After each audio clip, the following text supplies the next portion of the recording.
अंबिकापुर में बस संचालकों का चरणबद्ध तरीके से आंदोलन जारी। यात्री किराए में 40% बढ़ोतरी सहित 2 सूत्रीय मांगों को लेकर लामबंद हुए बस संचालक। बसों की बारात निकालकर बस संचालकों ने जताया विरोध। मांग पूरी नहीं होने पर 13 जुलाई से प्रदेश व्यापी हड़ताल पर जाएंगे बस संचालक।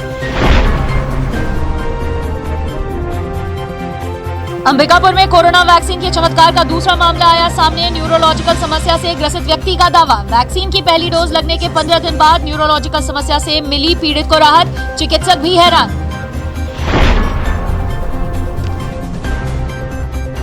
सूरजपुर जिले के ग्राम पंचायतों में घटिया निर्माण कार्य को लेकर सख्त हुए जिला पंचायत सीईओ। निर्माण कार्य की निगरानी रखने अधिकारियों को दिए निर्देश। घटिया निर्माण कार्य की शिकायत मिलने पर होगी दोषियों के खिलाफ कार्यवाही।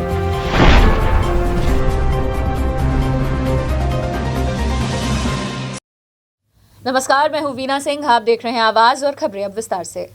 अंबिकापुर में 2 सूत्रीय मांगों को लेकर छत्तीसगढ़ यातायात संघ के बैनर तले बस मालिकों ने नया बस स्टैंड से बसों की बारात निकालकर विरोध प्रदर्शन किया। साथ ही मांग नहीं पूरी होने पर 13 जुलाई से प्रदेश व्यापी हड़ताल पर जाने की चेतावनी बस मालिकों ने दी है। छत्तीसगढ़ यातायात संघ के बैनर तले गुरुवार को अंबिकापुर में बस मालिकों द्वारा 2 सूत्रीय मांगों को लेकर अनोखा प्रदर्शन किया गया। यात्री किराया में 40% बढ़ोतरी की मांग सहित एक अन्य मांग को लेकर बस मालिकों ने नया बस स्टैंड से बसों की बारात निकाली। वहीं बस स्टैंड परिसर से कलेक्ट्रेट परिसर तक रैली निकालकर बस मालिकों ने कलेक्टर को ज्ञापन सौंपा। साथ ही मांग नहीं पूरी होने पर 13 जुलाई से प्रदेश व्यापी हड़ताल पर जाने की चेतावनी बस मालिकों ने दी है। बस मालिकों का कहना है कि 2018 से यात्री किराए में वृद्धि नहीं हुई है, जबकि लगातार डीजल पेट्रोल के दामों में बढ़ोतरी हो रही है। इधर लॉकडाउन की वजह से एक तरफ जहां बस मालिकों को आर्थिक संकट का सामना करना पड़ रहा था, तो वहीं दूसरी ओर बढ़ते डीजल पेट्रोल के दामों की वजह से बस मालिकों को भारी नुकसान उठाना पड़ रहा है। गौरतलब है कि इसके पूर्व अंबिकापुर में छत्तीसगढ़ यातायात संघ के बैनर तले बस मालिकों ने सांकेतिक धरना प्रदर्शन का आयोजन किया था। वहीं मुख्यमंत्री के नाम कलेक्टर को ज्ञापन सौंपकर यात्री किराए में 40% बढ़ोतरी करने की मांग भी की थी। बावजूद इसके शासन प्रशासन ने बस मालिकों की 2 सूत्रीय मांगों पर अमल नहीं किया। इसके बाद चरणबद्ध तरीके से बस मालिकों ने बसों की बारात निकालकर विरोध जताया है। साथ ही ज्ञापन सौंपकर चेतावनी दी है कि यदि 13 मार्च तक उनकी मांगे पूरी नहीं हुई तो प्रदेश व्यापी हड़ताल पर जाने को बस मालिक मजबूर होंगे, जिसका खामियाजा यात्रियों को भी उठाना पड़ सकता है। बढ़ते पेट्रोल डीजल के दाम से हर कोई त्रस्त है, आम जनता परेशान हो चुकी है।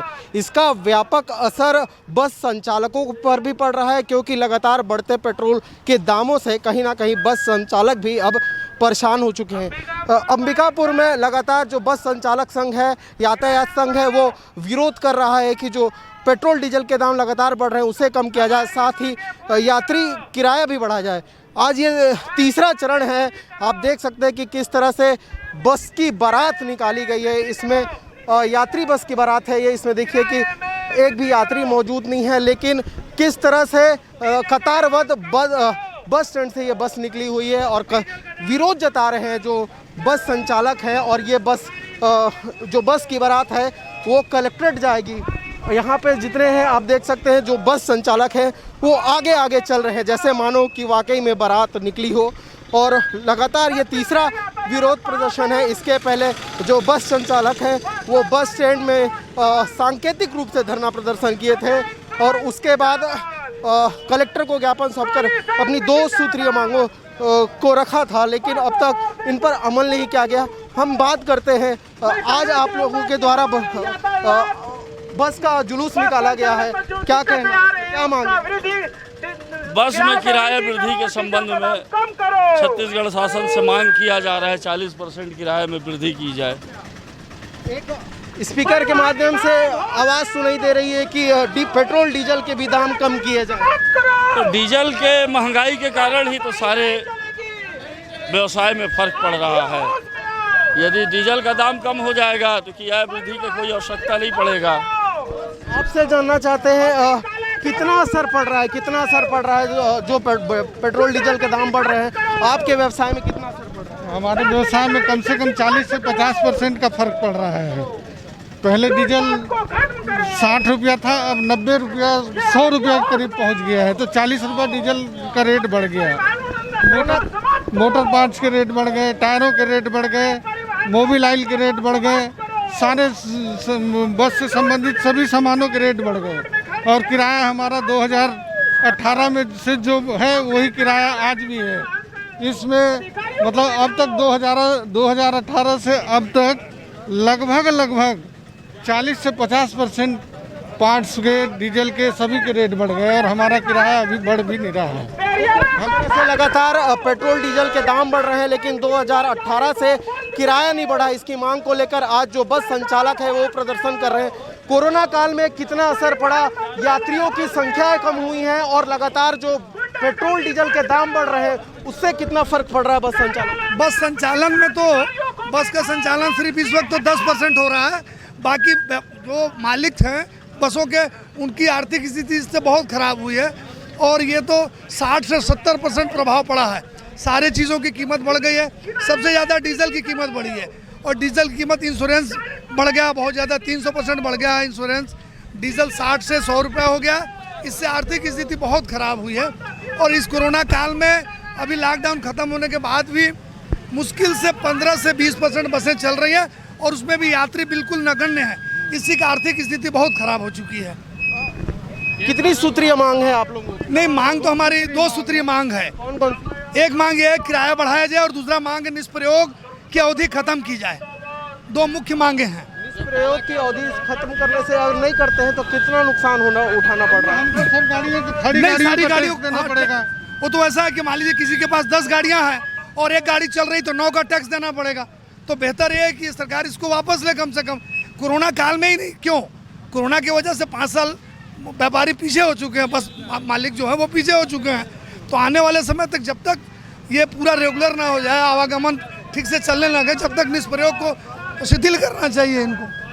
तीसरे चरण का आप लोगों का ये आंदोलन है। इसके पहले असंकेतिक रूप से बस स्टैंड में धरना प्रदर्शन किए थे, फिर कलेक्टर को ज्ञापन सौंपे थे, आज जुलूस निकाल रहे हैं, बस का बारात निकाल रहे हैं। अगला आप लोगों की अगली योजना क्या होगी? ये है कि साहब 13 तारीख से सभी गाड़ियां बंद कर जाएंगी। 13 तारीख मांगे नहीं पूरी हुई तो 13 तारीख से बंद हो जाएंगे। पूरे प्रदेश से सभी पूरे बसों का प्रदेश में बसों का संचालन बंद किया जाएगा। ये आंदोलन का तरीका ठीक है क्योंकि आकर्षित करने का सबसे अच्छा है तरीका कि पहले आप सांकेतिक रूप से धरना प्रदर्शन करें, फिर कलेक्टर को ज्ञापन सौंप के अपनी मांगों को प्रदेश सरकार तक पहुंचाए। जब उसके बावजूद मांग ना पूरी हो तो इस तरह का जुलूस निकाले। लेकिन जैसे जैसे इनकी मांग बढ़ रही है और मांग जो बस संचालक है वो कर रहे हैं और मांग पूरी नहीं हो रही है, तो इनका साफ तौर पे कहना है कि अगर इनकी मांग 13 तारीख तक पूरी नहीं हुई तो आने वाले दिनों में जो प्रदेश स्तर पर बसों का संचालन है वो बंद कर दिया जाएगा और कहीं ना कहीं जो यात्री है उन्हें भी परेशानियों का सामना करना पड़ेगा। कैमरा पर्सन आकाश के साथ सुमित, आवाज अंबिकापुर।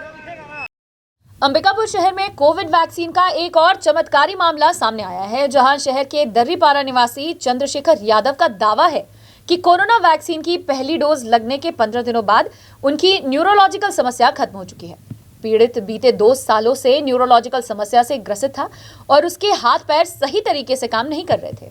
सरगुजा जिले में कोविड वैक्सीनेशन का दूसरा चमत्कारी मामला सामने आया है, जहां अंबिकापुर शहर के एक न्यूरोलॉजिकल समस्या से ग्रसित व्यक्ति को कोविड वैक्सीन की पहली डोज लगने के बाद वो पूरी तरह से स्वस्थ हो चुका है। शहर के दर्रीपारा निवासी चंद्रशेखर यादव पेशे से इलेक्ट्रीशियन है। चंद्रशेखर यादव का कहना है कि वो पिछले 2 सालों से न्यूरोलॉजिकल समस्या से जूझ रहा था। न्यूरोलॉजिकल समस्या होने की वजह से उसका एक हाथ और पैर सही तरह से काम नहीं करता था। जब वो इस गंभीर समस्या से ग्रसित था, उस दौरान वो काम करने के लिए जब भी हाथ ऊपर करता, उसके हाथ में झुनझुनी शुरू हो जाती और हाथ काम करना बंद कर देता। इस गंभीर बीमारी का इलाज वो मेडिकल कॉलेज अस्पताल में करा रहा था। वहीं काफी इलाज चलने के बावजूद मरीज ठीक नहीं हुआ। मरीज की माने तो 25 दिन पूर्व परिजन उसे 4 पहिया वाहन से कोरोना वैक्सीन लगवाने ले गए। वहीं कोविड वैक्सीन की पहली डोज लगने के 15 दिन बाद न्यूरोलॉजिकल समस्या से मरीज को पूरी तरह निजात मिल गई। उसे एहसास हुआ कि काम करने के दौरान अब उसके हाथों में झुनझुनी नहीं हो रही है, साथ ही उसके हाथ भी अब पूरी तरह से काम कर रहे हैं। इसके अलावा उसे उठने बैठने में भी किसी तरह की परेशानी नहीं हो रही है। हालांकि ये चमत्कार कोविड वैक्सीन लगने की वजह से हुआ या फिर किसी अन्य वजह से, ये शोध का विषय है। लेकिन जिस तरह से जिले में कोविड वैक्सीन के चमत्कारी मामले सामने आ रहे हैं, उसे देखकर ही सही कोरोना से बचाव के लिए प्रत्येक नागरिक को टीकाकरण केंद्र पहुंचकर कोविड वैक्सीन लगवानी चाहिए। तब जाकर हम कोरोना वायरस को मात देने में सफल होंगे। ये समस्या मेरा फिलहाल तो सोने में हुआ, जो सोने में परेशानी हुआ, उसके बाद जो परेशानी हुआ ना 9 महीने तक कंटिन्यू, ये हाथ मेरा काम नहीं कर रहा था। काम करते थे ऐसे तो हाथ गिर जाता था नीचे। न्यूरो वाले के पास दिखाया था मैं, लेकिन उसको पर्ची उर्ची नहीं मेरे पास। लेकिन जान परिचय हुआ तो दूसरे के पास दिखाया तो बोला कि ब्लड प्रेशर से पूछ करके दिखा दो इसको, अगर ठीक होता तो हो जाएगा, नस निकल जाएगा बाहर, दबा हुआ। तो उतना नहीं हुआ ठीक मेरा। फिर इंजेक्शन लगा हुआ है तो फिर वही आगे ठीक हो गया। इंजेक्शन लगने के बाद कौन सा? ये कोरोना वाली कौन सा? कोविशील्ड लगा था। तो कब लगवाए थे? ये आज 25 दिन हो गया मेरा। हाँ, जैसे काम करने अभी मैं 6 दिन गया ना तो मैं झिनझिनाहट था, वो कुछ नहीं है मेरा ऐसा। हाँ, और सोने दिक्कत, उठने बैठने? सोने उठने बैठने फ्रेश होने में बहुत दिक्कत था मेरा। अब ठीक है एकदम।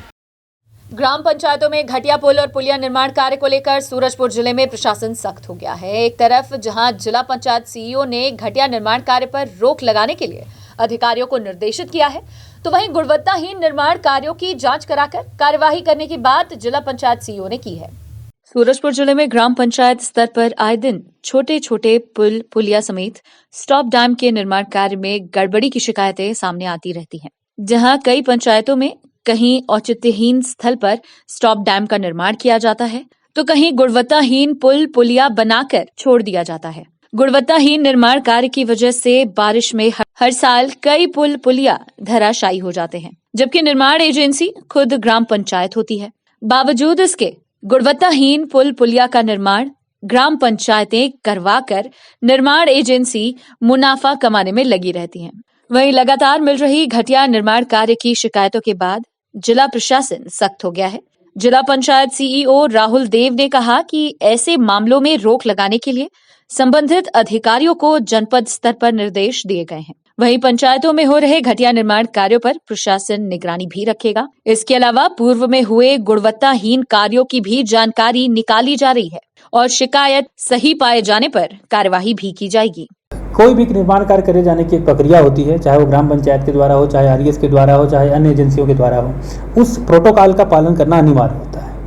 अगर उस प्रोटोकॉल में कहीं किसी प्रकार की चूक है या कोई अनियमित तरह से काम कर रहा है या कोई गुणवत्ताहीन काम कर रहा है और वो प्रकरण अगर संज्ञान में लाया जाएगा तो मेरे द्वारा संबंधितों के विरुद्ध कार्रवाई करने, चाहे वो निलंबन कार्रवाई हो, चाहे वो डिसिप्लिनरी एक्शन हो, चाहे वो उसको पुनः तोड़वा के उस स्ट्रक्चर को बनवाने की कार्रवाई, चाहे वो रिकवरी निकालने की बात क्यों ना हो, या तो मेरे सक्षम रहूं मैं कर लूंगा या कलेक्टर महोदय से अनुमति लेके उस काम को मैं करके आपको निष्पादित करके दे दूंगा। लेकिन कहीं भी गुणवत्ता में किसी भी प्रकार की हम ऊंच नीच बर्दाश्त नहीं करेंगे। खबरों का सिलसिला जारी रहेगा, लौटने एक छोटे से ब्रेक के बाद।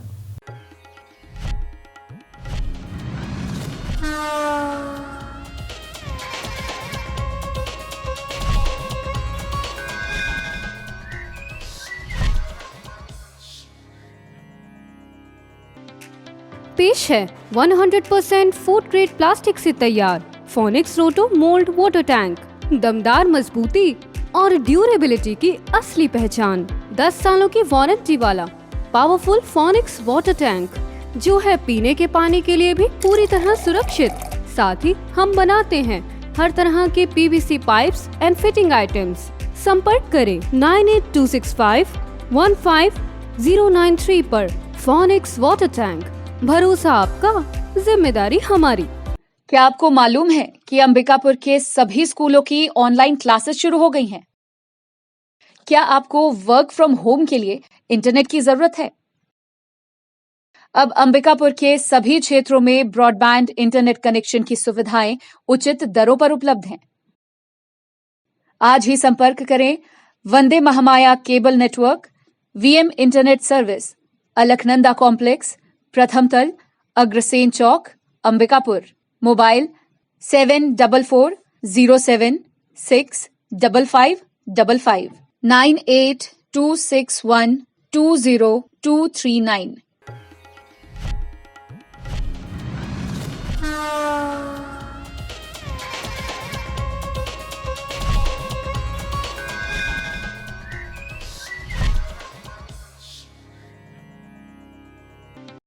ब्रेक के बाद आपका स्वागत है।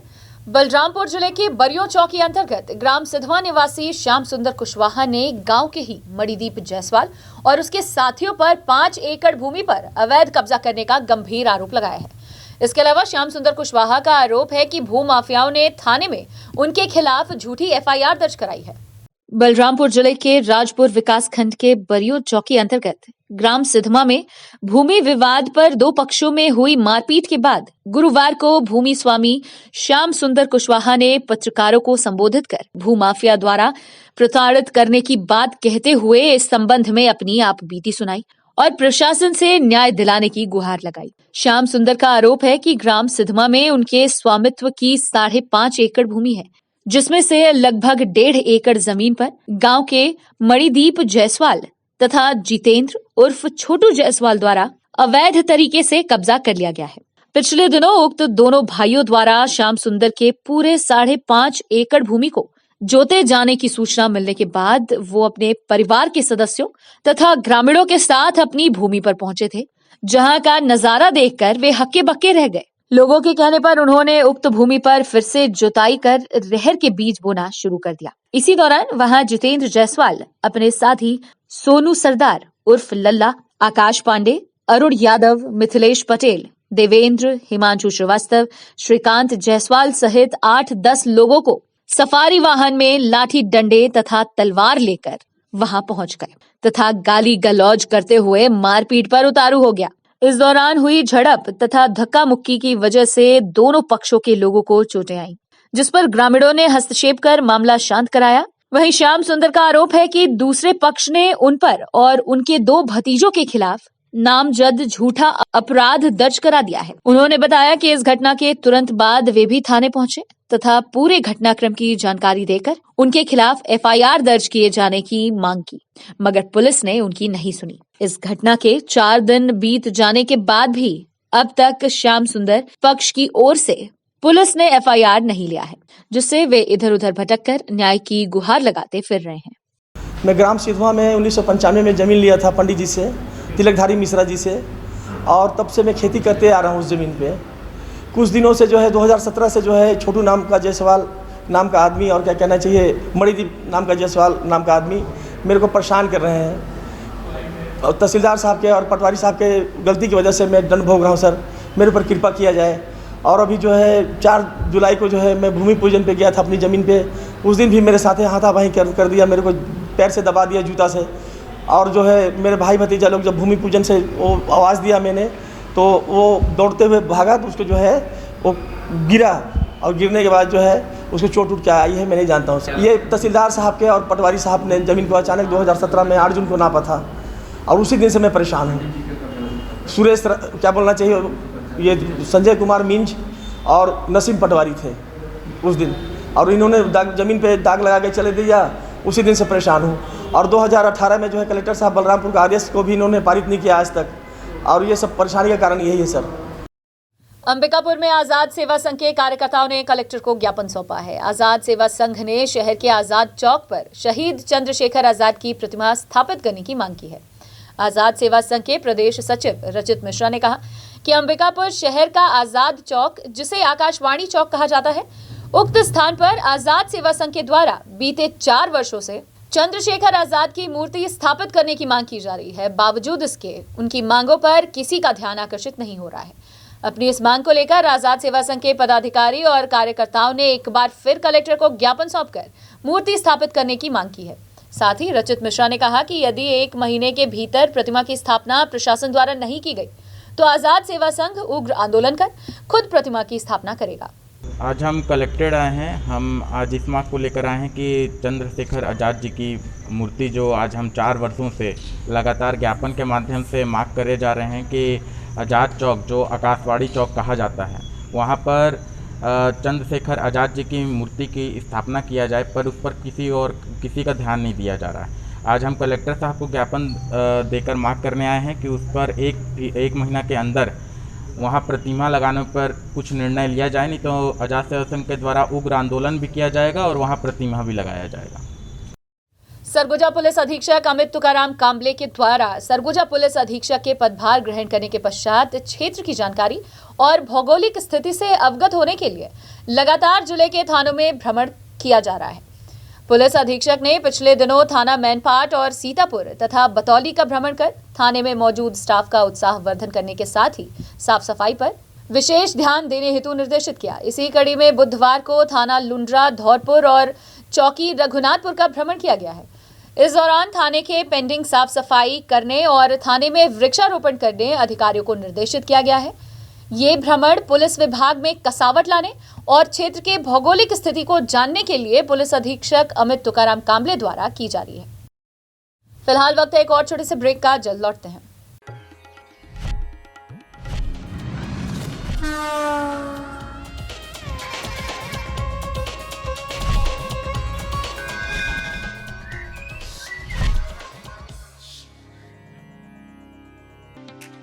पेश है 100% फूड ग्रेड प्लास्टिक से तैयार फोनिक्स रोटो मोल्ड वाटर टैंक।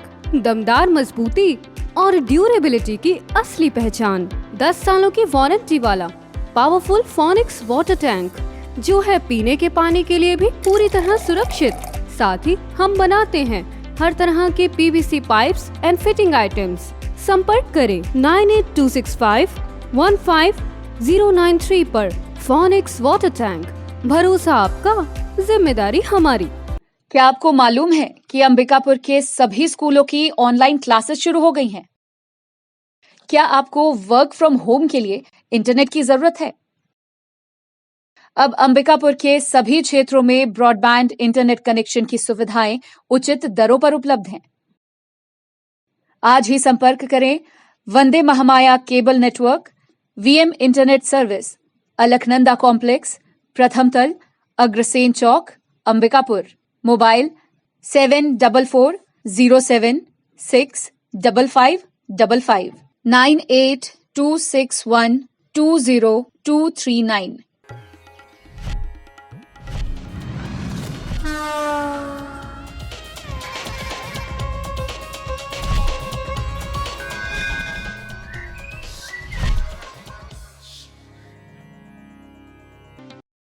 ब्रेक के बाद आपका स्वागत है। बढ़ते हैं अगली खबर की ओर। सरगुजा संभाग के सबसे बड़े मेडिकल कॉलेज अस्पताल के कुछ विभागों में अभी भी आधुनिक उपकरणों की कमी है, जिससे मरीजों सहित अस्पताल प्रबंधन को दिक्कतों का सामना करना पड़ता है। हालांकि स्वास्थ्य मंत्री टीएस सिंहदेव की पहल पर अस्पताल में जरूरी संसाधनों में वृद्धि हुई है। देखिए ये खास रिपोर्ट। अंबिकापुर मेडिकल कॉलेज अस्पताल के ब्लड बैंक विभाग में अत्याधुनिक उपकरण नहीं होने से लोगों को परेशानियों का सामना करना पड़ता है। 3 साल पूर्व ब्लड बैंक में नए उपकरण लगाने की योजना बनाई गई थी, जहां 1 यूनिट ब्लड से 4 मरीजों को लाभ पहुंचाने के लिए उपकरण की मांग की गई थी। लेकिन 3 साल बीत जाने के बावजूद आज तक उपकरणों की व्यवस्था नहीं हो सकी है। गौरतलब है कि जिले में सिकल सेल और थैलेसीमिया के मरीजों की संख्या काफी होने पर हर माह ब्लड की आपूर्ति सही तरीके से नहीं होने और अस्पताल में दाखिल बंदियों को निःशुल्क ब्लड उपलब्ध कराने से ब्लड यूनिट कम पड़ जाता है, जबकि अस्पताल में दाखिल मरीज को red blood cell, plasma cell अलग किए बगैर ही लगाया जाता है। इसी के मद्देनजर लगभग 3 साल पूर्व ब्लड बैंक को अत्याधुनिक करने के साथ नए उपकरण की मांग प्रबंधन द्वारा शासन से की गई है। वहीं 1 यूनिट ब्लड से 4 मरीजों को लाभ मिले, इसके लिए विशेष तौर पर प्लेटलेट इंस्यूटर कॉम्पोनेंट सेपरेटर उपकरण उपलब्ध कराने की मांग की गई थी। हम एक ब्लड सिंगल ब्लड से आपका पैक्ड रेड सेल और प्लेटलेट्स और आपका फ्रेश फ्रोजन प्लाज्मा अलग अलग कर सकते हैं, और इनके लिए अलग अलग प्लेटलेट के लिए प्लेटलेट एजिटेटर आता है और कंपोनेंट्स के अलग अलग बैग्स आते हैं, ट्रिपल बैग्स, डबल बैग्स। इससे ये होता है कि हम एक सिंगल ब्लड कलेक्शन से 4 लोगों की लाइफ सेव कर सकते हैं। जिसको प्लेटलेट की आवश्यकता है वो उसे प्लेटलेट दे सकते हैं। पैक्ड रेड सेल, जिसे हीमोग्लोबिन की कमी है या खून की कमी है, उससे हम पैक्ड रेड सेल एडवाइस कर सकते हैं। इसके लिए अलग कंपोनेंट की मशीन आती हैं, कंपोनेंट अलग अलग, जैसे प्लेटलेट के लिए प्लेटेड एजिटेटर आता है, तो उसमें हम प्लेटेड अलग कर सकते हैं। फ्रेश फ्रोजन प्लाज्मा की मशीन आती है ना, तो अलग अलग कंपोनेंट की अलग अलग सेपरेट करने की मशीनें आती हैं। इधर अस्पताल के अधीक्षक लखन सिंह ने बताया कि ब्लड बैंक को अपग्रेड करने के लिए योजना बनाई गई है, जिसमें प्लेटलेट इंसुलेटर कंपोनेंट सेपरेटर उपकरण उपलब्ध कराने की मांग भी की गई है। इस व्यवस्था के शुरू हो जाने से मरीजों को बड़े शहर जाने की जरूरत नहीं पड़ेगी। साथ ही 1 यूनिट ब्लड से 4 मरीजों की जरूरतों को पूरा किया जा सकेगा। इसकी खरीदी के लिए CGMC को रुपए ट्रांसफर कर दिए गए हैं। इसके लिए हमारे यहाँ जो ब्लड बैंक में है, अभी कंपोनेंट सेपरेटर का सुविधा नहीं है। इसके लिए विभागाध्यक्ष जो पैथोलॉजी विभाग हैं और अधिष्ठाता के माध्यम से उनके प्रयास से उसका सैंक्शन आ गया है, उसको पैसा भी हमने CGMS को ट्रांसफ़र कर दिया है। इसके आ जाने से काफ़ी सुविधाएं मिलेगी, क्योंकि अभी तक जो हर मरीज को अलग अलग ज़रूरत पड़ती है। जैसे ब्लड में किसी को केवल प्लेटलेट्स ज़रूरत पड़ती है, किसी को केवल प्लाज्मा ज़रूरत पड़ती है, किसी को केवल RBC ज़रूरत पड़ती है। तो ये सेपरेटर होने से वो काफ़ी फ़ायदा होगा। इस चीज़ छोटी छोटी चीज़ों के लिए अपन को जो बाहर यहाँ से जाना, क्योंकि आपको भी पता है यहाँ से अंबिकापुर से कोई भी 150 से 200 किलोमीटर के परिधि में और बड़े अस्पताल या ऐसे ब्लड बैंक नहीं है जहाँ पर ये सुविधाएं पूर्ण तरीके से। अब इसके आने से अब वो सब चीज़ों को जाना कम हो जाएगा और हम इलाज करने वाले जो चिकित्सक हैं वो ज़्यादा पेशेंट को रिफ़र नहीं कर पाएंगे और यहाँ पर उनकी सुविधाएं उपलब्ध करा पाएंगे। बहरहाल सरगुजा संभाग के सबसे बड़े अस्पताल को प्लेटलेट इंसुलेटर कंपोनेंट सेपरेटर उपकरण उपलब्ध होने से ब्लड को लेकर जो समस्या आ रही है वो आने वाले समय में खत्म हो जाएगी। साथ ही ब्लड बैंक अपग्रेड होने की दिशा में एक अच्छी पहल होगी। अब देखना होगा कि कब तक ये उपकरण ब्लड बैंक को मिल पाता है। अंबिकापुर से आवाज डेस्क की रिपोर्ट। सरगुजा जिले को स्मोक फ्री बनाने के लिए स्वास्थ्य विभाग ने मुहिम छेड़ दिया है। एक तरफ जहां स्वास्थ्य विभाग के द्वारा जागरूकता अभियान चलाया जा रहा है, तो वहीं दूसरी ओर कोटपा नियम का उल्लंघन करने वालों के खिलाफ चालानी कार्यवाही भी की जा रही है। साथ ही जिले को स्मोक फ्री जिला बनाने के लिए विभाग के अधिकारी बैठक लेकर रणनीति बनाने में जुटे हुए हैं। कलेक्टर संजीव कुमार झा के निर्देशानुसार स्मोक फ्री सरगुजा के तत्वाधान में डॉक्टर शैलेंद्र गुप्ता के नेतृत्व में जिला साक्षरता मिशन प्राधिकरण सरगुजा के सभा कक्ष में NSS, रेड क्रॉस, स्काउट एवं गाइड, नेहरू युवा केंद्र, NCC, जन शिक्षण संस्थान के जिला प्रमुख की बैठक आयोजित की गई। बैठक में सरगुजा जिले को टोबैको फ्री के साथ साथ स्मोकिंग फ्री बनाने हेतु नागरिकों को जागरूक करने की रणनीति बनाई गई। डॉक्टर मयंक गोयल ने कहा कि लोगों को सार्वजनिक स्थानों में तंबाकू, सिगरेट आदि धूम्रपान का सेवन करने से रोकना है। सभी शासकीय, अर्धशासकीय तथा निजी प्रतिष्ठानों में धूम्रपान वर्जित संबंधित बोर्ड चस्पा करना आवश्यक है। अगर कोई व्यक्ति सार्वजनिक स्थान में धूम्रपान करते पाया गया तो उसके ऊपर कोटपा एक्ट के तहत चालानी कार्यवाही की जाएगी। इसमें अलग अलग प्रावधानों के तहत न्यूनतम 200 रुपए से लेकर 1000 रुपए तक की चालानी कार्यवाही की जाएगी। डॉक्टर निखिल रेलवानी ने कहा कि अभियान के माध्यम से लोगों को जागरूक किया जाएगा। तंबाकू, सिगरेट से शरीर को कई प्रकार का नुकसान होता है तथा कई तरीके से मानसिक विकार भी आ जाते हैं।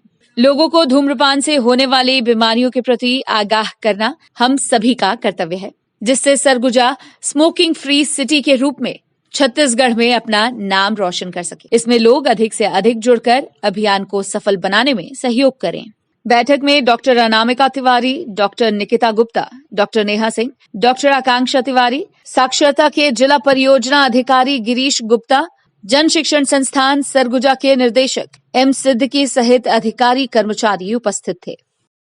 बुलेटिन में फिलहाल सिर्फ इतना ही। शहर से जुड़ी खबरों के लिए देखते रहिए आवाज। इस न्यूज के स्पॉन्सर हैं VM इंटरनेट, अलकनंदा कॉम्प्लेक्स, प्रथम तल, अग्रसेन चौक, अंबिकापुर, सरगुजा, छत्तीसगढ़।